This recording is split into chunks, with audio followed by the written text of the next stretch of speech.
Imagine this for a moment. What if the quietest people in the digital world are the ones who understand it the best? In an age where every sunrise is filtered, every emotion is posted, and every cup of coffee seems to have its own audience, there exists a group of people who move through the online world like ghosts. They watch, they read, they think, but they almost never post. And their silence, in a culture obsessed with visibility, raises a question most people never speak out loud. Why? It's tempting to assume that they're shy, or introverted, or simply not interested. But that explanation barely scratches the surface. Beneath the quiet lies an entire psychological landscape, one built on self-awareness, emotional independence, and a subtle rebellion against the pressure to be seen. These people aren't avoiding attention because they have nothing to say. They're choosing what the world gets access to. They're choosing what stays theirs. Because whether we admit it or not, social media has reshaped how we present ourselves. It rewards performance.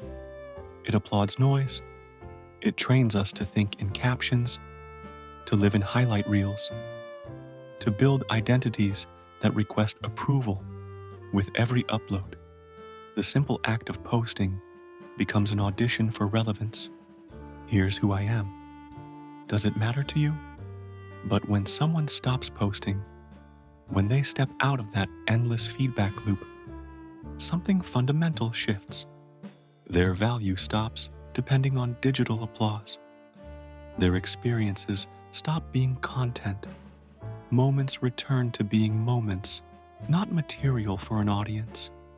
And that quiet, far from being empty, can be profoundly liberating. Psychologists have noticed patterns in people who choose this kind of invisibility. Many score high on introspection and self-restraint. They're less swayed by comparison, less hooked on validation, less pulled by the emotional currents that keep most people refreshing their notifications. They're not trying to prove who they are. They're trying to understand who they are. And that difference is enormous in a world that treats identity like a performance. Some of these silent users have burned out without realizing it. They shared and shared until the sharing itself felt hollow, until every beautiful moment came with the pressure to make it look even better online. Their lives slowly turned into performances, and the only escape was to stop performing.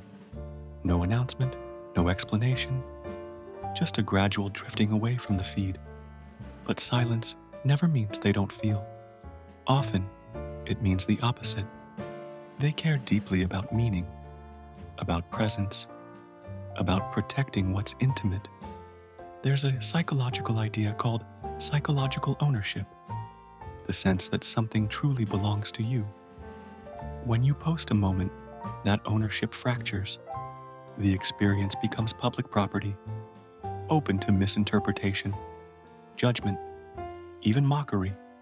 People who rarely post often hold their lives close because they understand how fragile meaning can be once it leaves their hands. For some, staying quiet is freedom. For others, it's protection. And for many, it's simply peace. Still, not every silent person is at peace. Some carry a quieter fear, the fear of being judged, misunderstood, ignored. Social media amplifies a form of anxiety psychologists call presentation pressure, the constant awareness of being observed, even when you're not. For people who feel this pressure intensely, the cost of visibility becomes too high. They crave connection, but only the real kind, not the superficial spark of digital attention. And ironically, these same people often hold the richest inner worlds, the deepest thoughts, the most quietly intense observations. There's also a philosophical undercurrent in all of this. In a society that constantly screams, "Look at me," choosing invisibility becomes a statement of identity. It's a way of saying, I exist beyond your perception. They move through other people's lives, liking silently, cheering silently, empathizing silently, because they've learned something most people overlook. Not every meaningful moment is meant to be witnessed. And once you've lived through enough private transformations, you realize that being unseen doesn't make your life less significant. In fact, it might make it more real. Social media promised connection, yet left many people feeling more isolated than ever. When you stop chasing a digital closeness, you begin to rebuild the real kind. You notice who checks in without needing a status update, who remembers you without reminders. You rediscover conversations that don't need screenshots, laughter that doesn't need an audience, and relationships that grow quietly instead of performing loudly. This kind of life requires a strong inner sense of self, a stable identity that doesn't crumble when no one is watching. People who rarely post often have a high internal locus of control. Their validation comes from within, not from a blinking notification. And studies show that stepping away from the constant cycle of posting improves emotional stability and life satisfaction. When your sense of self is no longer a public project, it becomes grounded. It becomes real. But silence isn't always serene. There can be moments of doubt, moments where you wonder if your quiet makes you invisible, if the world is moving on without you. Yet over time, something profound becomes clear. Your worth doesn't disappear when the world isn't looking.